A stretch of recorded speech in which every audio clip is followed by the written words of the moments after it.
Next चीज़ है हमारे पास खास तौर के ऊपर उन वेंडर्स के लिए, जैसे कि एग्जांपल किसी ऐसे क्लाइंट के लिए आप रन कर रहे हैं जो मेडिकल इक्विपमेंट्स बनाता है, मेडिकल सप्लाईज़ बनाता है और डिफरेंट जो है ना वो ममालिक के अंदर और पाकिस्तान के अंदर लोगों को सप्लाई करता है चीज़। खास तौर के ऊपर ये चीज़ सियालकोट में है और इस जैसे कुछ और सिटीज़ के अंदर अवेलेबल है जहाँ पे मैन्युफैक्चरिंग हो रही होती है। अब उनका पर्पज़ क्या होता है, ठीक है, उनका पर्पज़ ये होता है कि वो जो है B2B बिज़नेस करें।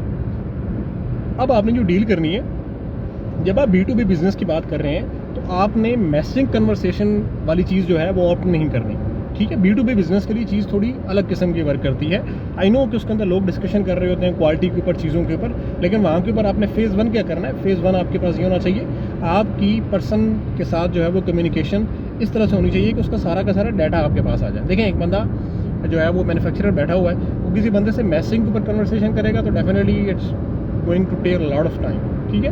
कुछ लोग करते भी हैं, कुछ लोग बहुत एफिशिएंट होते हैं, वो कर भी लेते हैं, लेकिन आपने क्या करना होगा, आपने ये करना होगा कि आप उनके लिए लीड फॉर्म के ऊपर कैंपेन चलाएं, इंस्टेंट फॉर्म उसके अंदर बनाएं, ठीक है। इंस्टेंट फॉर्म के अंदर कस्टम क्वेश्चंस ऐड करें, वो आपको पता है कैसे ऐड करते हैं अगर आप कैंपेन चलाते हैं तो, ठीक है। तो कस्टम क्वेश्चंस आपने ऐड करने, कस्टम क्वेश्चंस ऐड करने के बाद नेक्स्ट चीज़ आपके पास होती है, वो आपके पास ये होती है कि आपने जो है उनकी इन्फॉर्मेशन सारी की सारी ले लें। हाँ जी, आपकी एमओक्यू क्या है जी, आपको कौन कौन सी चीज़ें चाहिए जी, वेबसाइट के ऊपर आप डेमो की शक्ल में अपनी जो भी कस्टमर रिव्यूज़ हैं, चीज़ें हैं, वो डाल दें। कहें जी अगर आपने फर्दर चीज़ें देखनी है यहाँ से देख लें, ताकि वो बंदा जब ऑर्डर कंफर्म करेगा, ठीक है जी मैं इंटरेस्टेड हूँ चीज़ बाय करने के अंदर, या कम से कम आपके पास इनफ चीज़ जो है वो आपको जो है वो इनफ इंटरेस्ट शो कर रहा हो कि आप जो है ना वो कहे बस ठीक है यार, बंदा जो है ना वो गुट्टू वो है, इनफ इंटरेस्ट शो कर रहा है तो इसको हम जो है ना कम्युनिकेट कर लेते हैं। तो आपकी वहीं पे लीड जो है बड़ी हद तक फिल्टर आउट हो जाएगी, जिसके अंदर आपके रेलेवेंट लीड आ जाएगी। उसके बाद फिर आप उसको कम्युनिकेट कर लें। अब खास तौर पे रियल स्टेट के अंदर और B2B के अंदर ये चीज़ बड़ी मैटर कर रही होती है कि कम्युनिकेशन करना बड़ा हेक्टिक काम होता है। अगले बंदे की रिक्वायरमेंट आपको आ जाए कि यार उस बंदे को 5 मरला प्लॉट चाहिए, 10 मरला चाहिए, 1 कनाल का चाहिए।